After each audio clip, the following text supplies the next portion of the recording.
If I can describe this in the correct way. Yeah, no, but why don't you start describing what arthritis and then the itis is. Perfect. Okay, so arthritis, when we're talking about arthritis, whether it's rheumatoid or osteoarthritis, it's a case of inflammation. And that's going to cover a lot of different itis cases: tendonitis, bursitis, arthritis. It's inflammation of the tissue of the joint. So when we're looking at those cases, we want to look at modalities that are going to help remove that excessive inflammation and help promote healthy blood flow to tissue in cases of healing.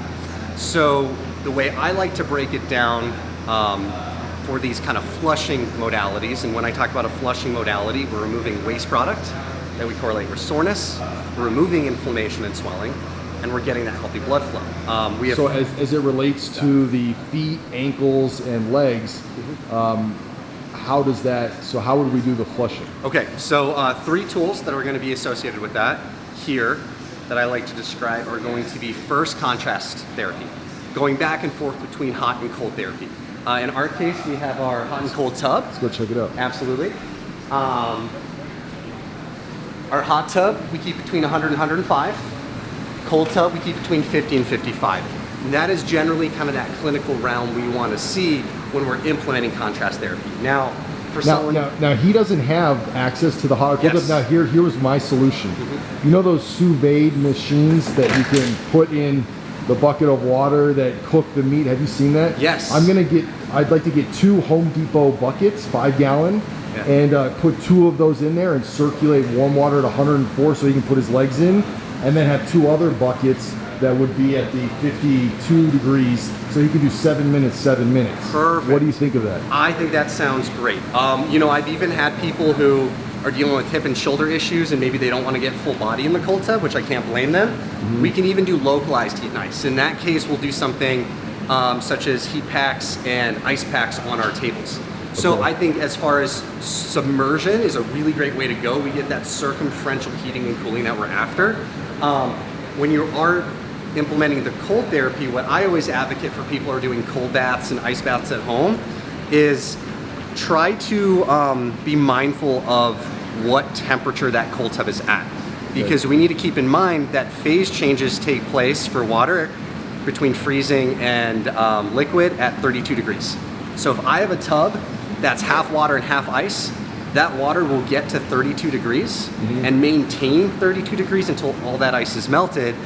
And that can be a very dangerous situation considering we're dealing with now freezing temperature levels. Yeah, so what I was gonna do is if it's just a 5-gallon bucket, have him have a bucket of ice on the side, and then just have a thermometer and just keep putting ice in and stir it until it gets to 52. And then when he puts his feet in there, he can just add a little bit of ice just to keep it at the 52. I think that's great. I think after about a week or so, you should have a good idea of, okay, well, I'm gonna start with 1/4 of ice, fill the rest with water to kind of know what that 50 degrees is at. And just as you described, when it starts to get a little too high, dump a little bit more ice in to maintain that temperature. So that's beautiful. So this would be what I describe as a temperature stimulus to help with an inflammatory case, an itis case or an arthritis case. The other options we have over here is compression therapy. So what would you recommend is the optimal time to go hot, cold, and how many times? If he has as much free time. Yeah, when we're looking at for therapeutic use, what we look for is a 1-to-1 to a 3-to-1 ratio of hot to cold. So most of our clients here, we start with a 1-to-1 ratio of 5 minutes. 5 hot, 5 cold, 5 hot, 5 cold, for example. I don't care where people start, I just care where they end. For a case of inflammation, we're gonna recommend you end on the cold. Unless you've got an exercise bout you're about to get into. The reason we start with a 1-to-1 ratio of 5 minutes versus 15 and 5, which we could also do, is most people don't have all day to do tubs. If they've got the availability, I would play around with those numbers. There's no real right or wrong. Some people 1-to-1 works great, other people 2-to-1, other people's 3-to-1, but it is going to be in favor of hot over cold. Hot over cold. Yes, and I recommend staying submerged in a tub no less than 3 to 5 minutes in these cases, because what we're trying to create is a deep cooling and a deep heating effect. If we're doing less than 3 to 5 minutes. What does the deep heat and deep cooling effect do? So what's happening there is we're getting either vasodilation and heating that blood, or we're getting vasoconstriction and cooling that blood, and that blood is returning back into the tissue. And that can take a little bit of time to really circulate and proliferate. And if we're spending less than that 3 to 5 minutes, we don't always see that deep cooling and heating. It's a lot of superficial. And would there be any concerns if if I have high blood pressure? Not for something that localized. It's a really good point. I might be concerned if we were getting full body in a hot and cold tub, but for something this acute and localized, I would not be concerned of that really adversely affecting blood pressure. Okay, yeah, cool. You'd be in good shape. The other option, so that would be our temperature stimulus. This is what I describe as our mechanical stimulus, compression therapy. Compression therapy. Or one for the feet? These are the legs. Yeah. Compression therapy, or we call this pneumatic compression therapy. This is a leg variation, so you slide it on just like a big old boot. We have a few different options here. We have legs. We do have a hip and lower back and an arm and shoulder setting. In your father's case, the legs are definitely going to be the most applicable option for us. What these are is it's purely air compression. It is air compression that's going to work distal to proximal, bottom to top, to help flush that system through. Again, removing waste product and inflammation, helping with blood flow promotion. As far as these go, I would check with whatever provider you're going through to ensure that it's not going to adversely affect blood pressure. In a lot of circumstances, staying on the lower end, around 80 milligrams of mercury is more than advantageous. What's 80 milligrams of mercury? So that is going to be one way we grade pressure associated with these devices. Okay, so that would be on, what setting would it be on? Let me show you. So this is a great example. I know this is hard to see, but we have pressure here, millimeters of mercury. Okay. Oh, okay. Now, this is going to tell you 20, 40, 60, 80. This goes all the way up to 200. Okay. For somebody who has clinical high blood pressure, I generally wouldn't go above 80 psi on that because we want to make sure we're staying below that systolic blood pressure. Okay. 80 is going to be more than enough in most cases to facilitate the changes that we need. And in that way, we don't really have to worry too much about us creating too much pressure on the heart and on the system. What do you think one of these rapid reboots costs? If you're going to go with rapid reboot, they cost around $1,000 for a pair of compressions with the control box. Okay. There are other options out there. Well, there's Normatec, and which one do you prefer based on the feedback? My preference, I really have enjoyed the rapid reboots. I think they have really great technology and good research behind them. Obviously, Normatec's as well. They were really the first ones on the market. Many of the professional programs you see and college programs you see are going to be utilizing Normatec's. But, you know, really what we're after is that pressure and that compression rate. There's a lot of companies out there. Nowadays, it's really a market that is becoming more desirable, not only for professional settings like this, but also for home care. Okay. So I would do your due diligence, a little bit of research. You don't necessarily have to spend $1,000. If you have the money, awesome. But if that's something that's a little iffy for you, as far as spending that amount, look into some alternatives. Okay. Absolutely. And then what, okay, so now let's move on to... Let's talk about our electrical stimulus to engage lymphatic flush. So an electrical stimulus that we use to flush tissue would be what we describe as low frequency TENS, and that's an electrical stim current. The device we use here oftentimes is what we call a Mark Pro. Okay. What is this? So this is a Mark Pro. It's essentially a TENS unit, but it's allowing a frequency of what we call it's allowing for what we call a low frequency TENS current. Let me show you what exactly that means. So if you've ever had stim before, if you've ever had what? We've ever had stim before, any variation, you get a buzz, right? A little pins and needles sensation. That high buzz is because we are generally working at higher frequencies, 40, 60 hertz, okay? And I'm going to show you here because I can be a really good guinea pig. Okay. All right?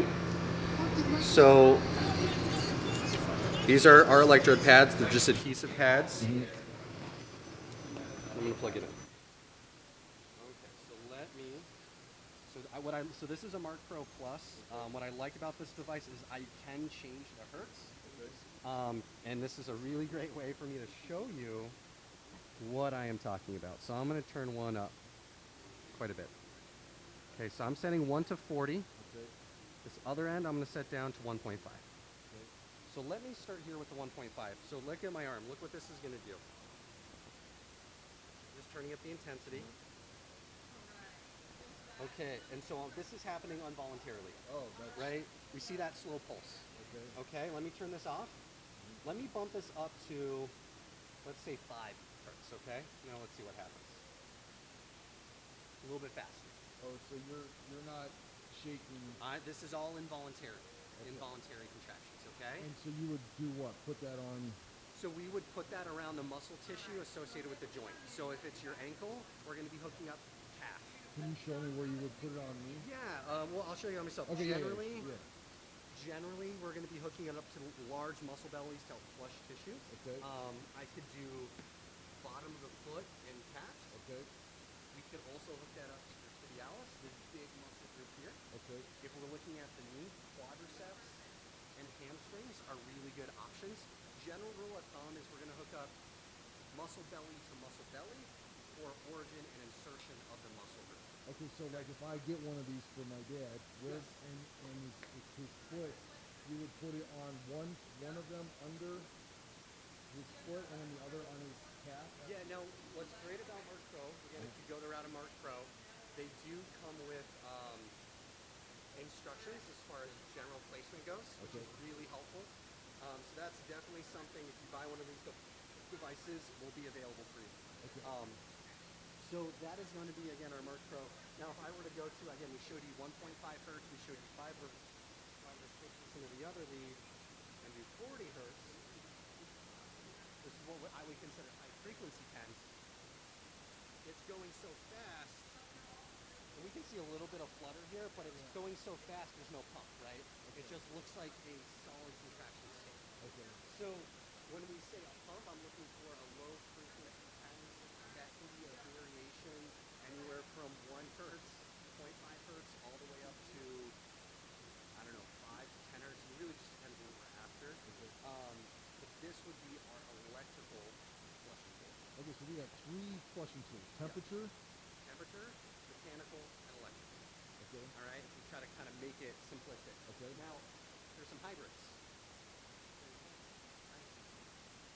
That's a what? It's called a nice unit. I know the name is kind of comical. This is an ice compression unit. Okay? So this is going to be using ice, which you can regulate. So if I change this, if I turn this on, you can see I have 5 different scales here of temperature. What I love about this device is it's very regulated. I don't have to play a lot of guess and check as far as what temperature I'm getting at. 1 on the cold scale is going to be about 58 degrees. 5 is going to be down to 42 degrees. Okay. And when I click that button, it will stay at that circulation. There's a little refrigerated unit in here that creates that temperature, and I only put about 500 milliliters of water And then in here. this connects to what? And then this will connect to a variety of sleeves. For example, this would be a knee sleeve.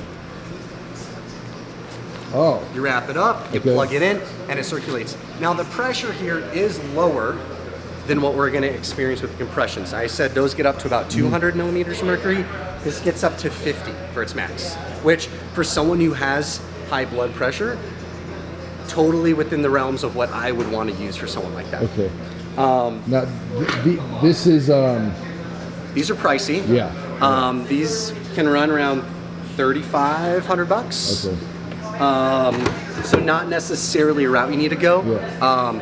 If you're really feeling like you're getting a lot of benefit from ice, what I oftentimes do, throw on a pair of leg compressions, throw an ice pack in there. Yeah. Okay, you got Yeah. the same kind of Exactly. mechanism. Yeah. So we're fortunate Yeah. that we can have all these Yeah. fun toys, but it's Yeah. not necessary for everybody.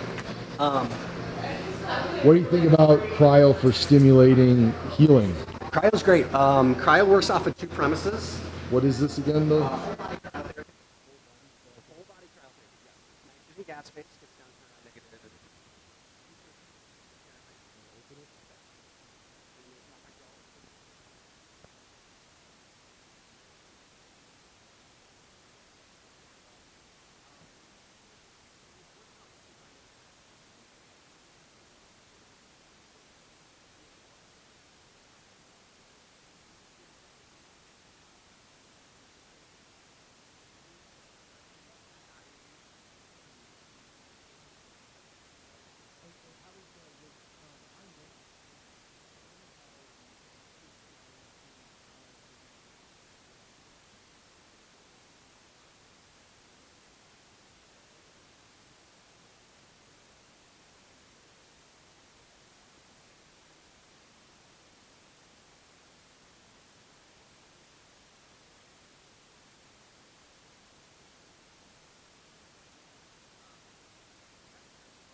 company in particular, Shluka, is the company we use. They claim that 2 to 3 minutes in here is equivalent for systemic full body anti-inflammatories of doing 60 minutes in a full body cold tub. Oh, wow. Which is great because I never have anyone do 60 minutes in a full body cold tub. You might. So this, if you have one in the area, can be advantageous. I will say this, for chronic conditions, arthritis being one of them, consistency and duration is important. The protocol this company has set up for arthritis cases is pretty excessive. 5 times a week for the first month, 4 times a week for the month after that, 3 times a week for the month after that, and then on a periodic basis. We don't do that. What we do at our facilities, we offer an unlimited membership for our chronic cases, where they have unlimited access to come in for the month, whether that's 3, whether that's 5 times. How much is that? At our clinic, I want to say it's around like $320. Really? Yeah, $320, $350, something within that margin. Okay. To make it affordable, because a single session in here is about $50. Yeah. So that is definitely the route to go for those who need that chronic alleviation. Okay. So yeah, those are going to be, I think, the vast majority of the tools I would implement for someone What about the dealing with light pod? inflammation. Oh yeah, our Let's light go. pod.